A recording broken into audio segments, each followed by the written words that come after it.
What's good, everybody? Welcome back to another episode of Combat and Kick It. You already know it's your host, Bando, back at it to review UFC Atlanta. My boy Joaquin Buckley got blanketed by Kamaru Usman, so we got to talk about it. We got to get into it. Let's talk about it. Let's smoke.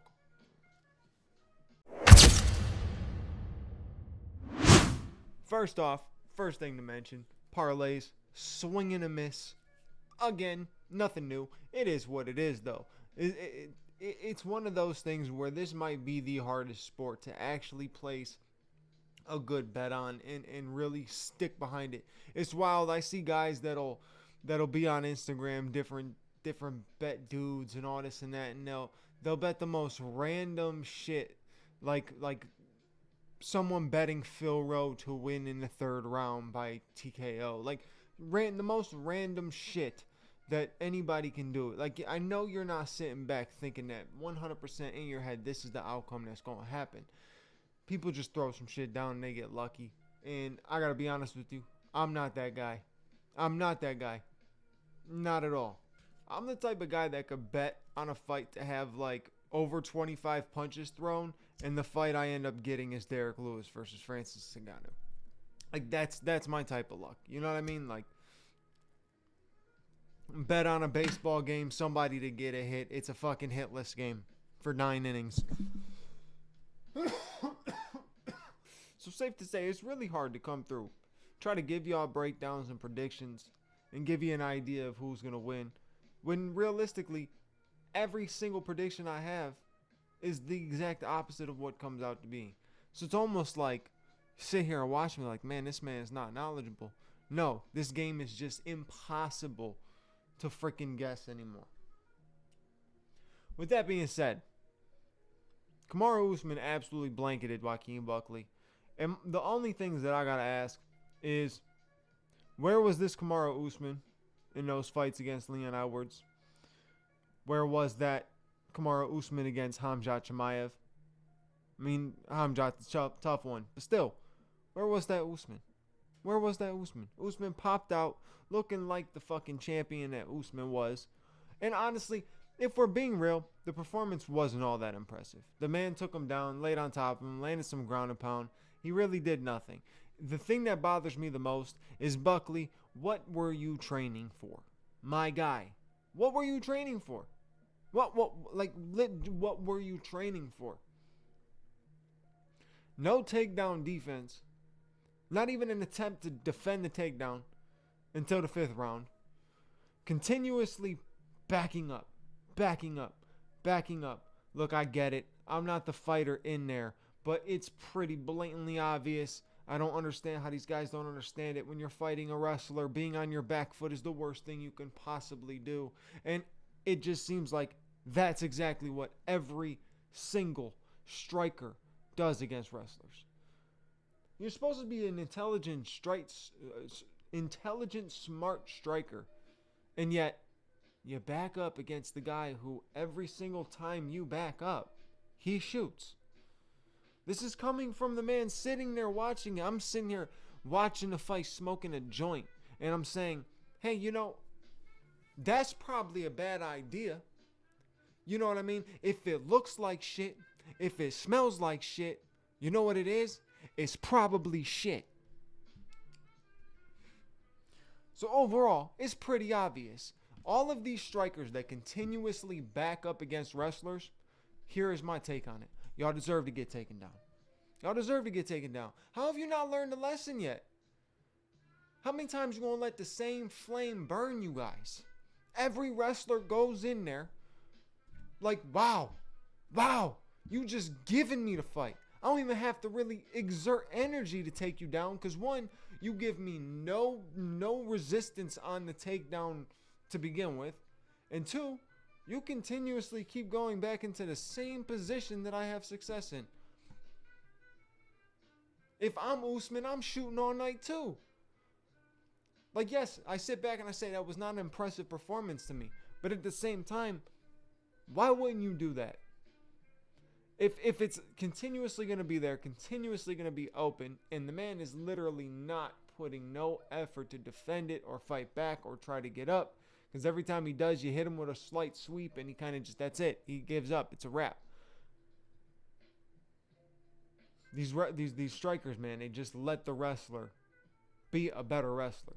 What bugs me the most is, like, I looked at Joaquin Buckley as the dark horse of the division, and then not only looking at him as the dark horse of the division, stylistically, he should have been a nightmare matchup for Kamaru Usman. Stylistically, he should have been a problem for Kamaru Usman. Yes, we have been talking about the knees of Kamaru Usman for years, right? And clearly, didn't bug him last night. But here's the thing about Kamaru Usman. We won't see him for another 470 days. If we get another Usman fight from now until, like, anywhere from now between this time and from now and this time next year, I'll be shocked. I would legitimately be shocked. I don't see Kamaru Usman fighting now for another year again. And that's why he's able to come out with the success with the problems with his knees and stuff, because he could take the time off. Right? Time off helps his longevity. But Buckley should have been the guy. He should have been the guy. The passing of the guard has been happening, right? And you saw the way Buckley went in there against Colby Covington, and I expected it to be very similar. Usman was like, hell no. Hell no. The second that Usman knew that he could take him down, it was a wrap. Like, legitimately was a wrap, because the takedown was so incredibly easy that, yeah, you knew right from that point it was a wrap for Buckley. Let's see, what else happened on this card besides my disappointments with Buckley? Rodolfo Bellato. Come on, man. Fans, please do not sit there and tell me you believe that that man was actually hurt. That was one of the best WWE sell jobs I have ever seen. Gets up kicked in the face. In the midst of going down from the up kick, he's looking at the ref like, oh, I just got kicked in the face. That was a foul. And then just, one, don't nobody ever look like that when they get fucking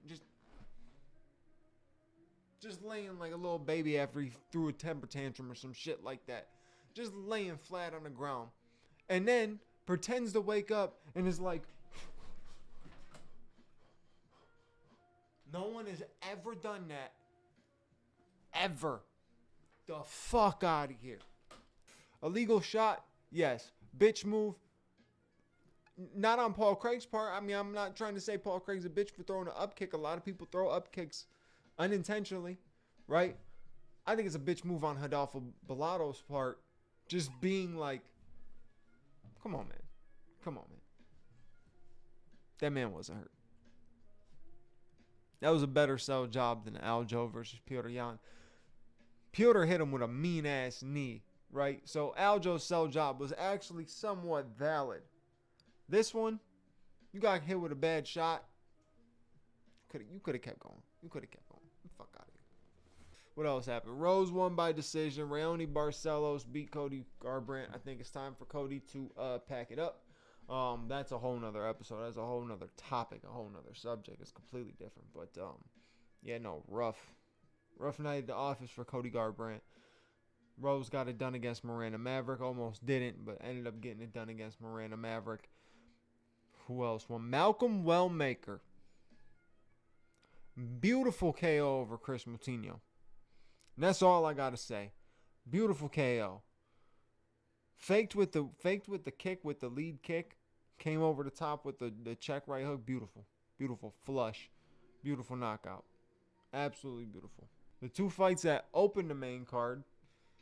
You got two knockout artists, undefeated prospects on back-to-back fights who did not show out for shit. Let's put it that way. My personal opinion. Overall, this card was cheeks. Big old cheeks. So I had a parlay where it was Cody for KO and Buckley by KO. And obviously that didn't hit. I told you guys on the podcast, if you take that and you want to add something else, you go Shabazian versus Petrosky over 2.5. That one was right. See, I get it's weird. Like, I get some bets right, but when it comes to this parlay game, it's fucking crazy hard. It is crazy hard, man. All 5 fights on the main card went to decision. So that should tell you right there how this card was. And I'm going to tell you, it wasn't decisions after having fucking 3 and 5 round brawls. No. It was decisions after long stalemates of boring sizing up or lay and pray or light taps here and there. It was a sleeper. The card was a sleeper. Simple as that. But I appreciate you guys for watching this episode. You know what to do. Like, comment, subscribe. Hit the bell notification button so you know when the next episode is out. And I'll catch you on the next episode. Your boy Bando's out. Peace.